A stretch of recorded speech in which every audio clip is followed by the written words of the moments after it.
All right, you guys, so now that we've done all this planning, we're tired, some of you guys have lost me already. We've done all of our planning and now we have our event. It's the night before the event. Make sure you give everybody a kind, welcoming reminder. Tell everybody that you're excited to see them tomorrow, the vendors, judges, hosts, all of them, the DJ, and tell them what time you need them to be there by. For most of this, it should be before the start time. Okay, the day of the event, make sure that you guys do a couple posts, do some social media posts, do some last minute promotions for the event. And most importantly, make sure you show up to your event early, right? Do not show up late. I've been to events where the promoter didn't show up till an hour past the start time. That's so disrespectful for the people that are coming to your event, okay? So make sure you guys show up early. There's a start time, show up like 30 minutes early, right? Get there ready to work, ready to make this event happen. Sometimes when I used to throw events, I couldn't sleep. I was so excited, right? So be ready to get there early and be ready to throw your event. Our start time happens. We now execute what we need to execute. We put tables where they need to be. We put chairs where they need to be. We make sure the DJ has their spot. We make sure the judges have chairs to sit in. We make sure that all of our vendors are covered. One thing that's definitely helped me a lot in events is taking some painter's tape, blue painter's tape, and making a square where I want the battles to be, because people tend to scoot up and scoot up and scoot up and scoot up, and all of a sudden there's no space for people to dance. So make sure that you keep that square. That way you could easily say, everybody back up behind the square. And people are like, oh, there's a line, right? Because if you say people back up, people are like, I just backed up. I don't know why people think like that, but most of the time when there's a line, people know what the line means, all right? So set up your event, get it ready, get the signs up, make sure the front is set up, make sure if you need to put signs up to say where the venue is, put signs up, get all that covered. At 5 o'clock, the event starts, the pressure is on. Take a deep breath in, breathe out, right?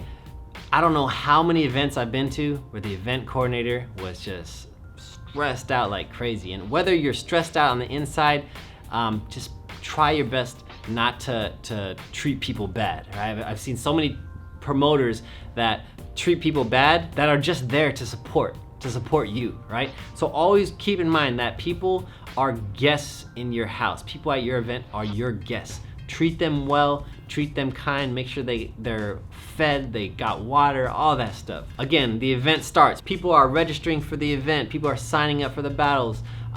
They're checking it out, they're warming up. The event starts at 6 p.m. and don't forget to thank your guests for coming to your party, to your event, right?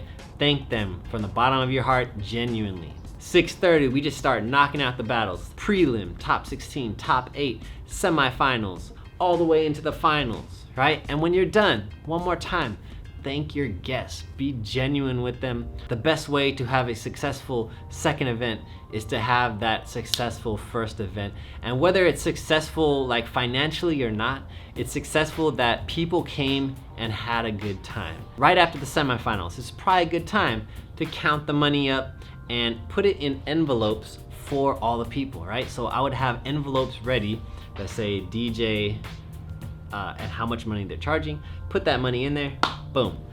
Get one for the judges, judge's name, money, boom, right? And just start knocking out these so that right when the event ends, boom, you hand it to them, right? There's no question about it.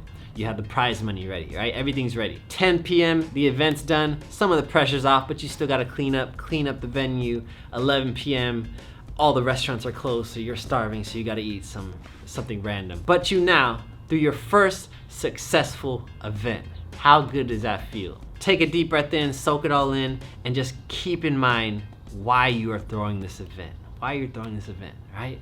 It's not about the money, it's about community, right? It's about being that person, being that event that inspires your community, right? Think back to when you were inspired, when you looked forward to that first event, when you trained super hard every single day to go compete, right? Think back to that, and that's what your inspiration is, to be that inspiration for our future young dancers. All right, I hope you guys found this video useful, and if you guys want to see more videos like this, make sure you guys press subscribe, like, and leave me a comment.